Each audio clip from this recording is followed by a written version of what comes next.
أرأيت الذي يكذب بالدين আমার নবীকে আল্লাহ বলতেছেন, বন্ধু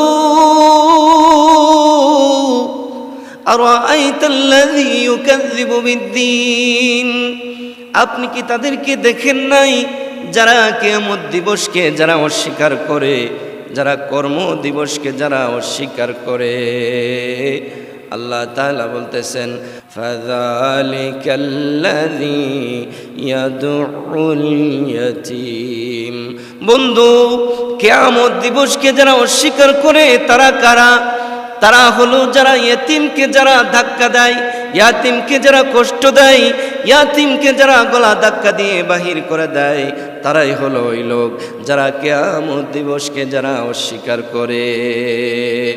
ওয়ালা ইয়াহুদ্দু আলা তুআমিল মিসকিন, এবং যারা কিয়ামত দিবসকে অস্বীকার করে তাদের মধ্যে অন্যতম হলো তারা যারা মিসকিনদেরকে খাবার দানে যারা উৎসাহ দান করে না। মিসকিনদেরকে, গরিবদেরকে খাবার দিলে আরেকজন এসে ফতোয়া দেয় না, দেওয়া যাবে না। গরিবদেরকে খাবার দেওয়ার ব্যাপারে যারা অনুৎসাহিত করে, আল্লাহ তাদের থেকে মানুষকে সাবধান করে দিয়েছেন। ফাওয়াইলুল লিল মুসাল্লিন, আমার আল্লাহ বলতেছেন ওই সমস্ত মুসল্লিদের উপরে লানত, ওই সমস্ত মুসল্লিরা দুর্ভাগা, কপাল পোড়া।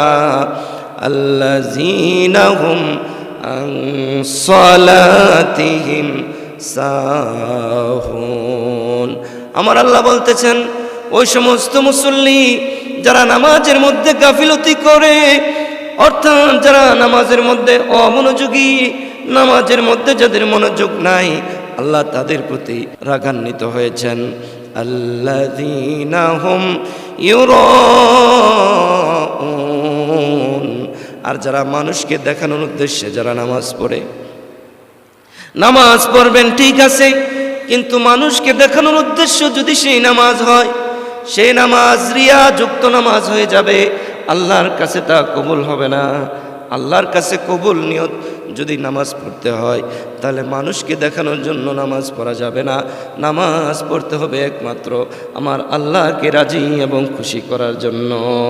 এই জন্য আল্লাহ বলেছেন, আল্লাযীনা হুম ইউরাউন, আর যারা মানুষকে দেখানোর উদ্দেশ্যে যারা নামাজ পড়ে তারাও গাফিলতি করে, তাদের নামাজও আল্লাহর দরবারে কবুল হবে না। ওয়ায়ামনাউনাল মাউন, তারা আরেকজনকে দান করতে, গরিবদেরকে দান করতে, খাবার দিতে তারা অস্বীকৃতি জানায়, নিজেরাও ছোটোখাটো বিষয় দান করতে তারা অস্বীকৃতি জানায়। তাদের ঘরের মধ্যে সামান্য ছোটোখাটো বিষয় যদি থাকে, এগুলো তারা দান করতে অস্বীকার জানায়। আল্লাহ বলতেছেন দুর্ভোগ তাদের জন্য জাহান্নামের কঠিন আযাব অপেক্ষা করতেছে। এই জন্য সূরা মাউনের তাফসীর আমাদেরকে শিক্ষা দেয়, আমরা কখনো ইয়াতিমদেরকে গলা ধাক্কা দিব না, মিসকিনদের খাবার কখনো কেড়ে নিব না, মিসকিনদের খাবারের ব্যাপারে আমরা উৎসাহ প্রদান করব, নামাজের মধ্যে আমরা মনোযোগী হব, মানুষকে দেখানোর জন্য আমরা নামাজ পড়ব না, এবং ছোটোখাটো বিষয়ে আমাদের যতটুকু সামর্থ্য আছে এতটুকু বিষয় দিয়ে আমরা দান খয়রাত করার জন্য আমরা ইচ্ছা পোষণ করব। এটাই হলো সূরা মাউনের শিক্ষা। আল্লাহ সুবহানাহু ওয়া তাআলা আমাদেরকে যেন এই শিক্ষার উপর আমল করার তৌফিক দান করেন, বলেন আমিন।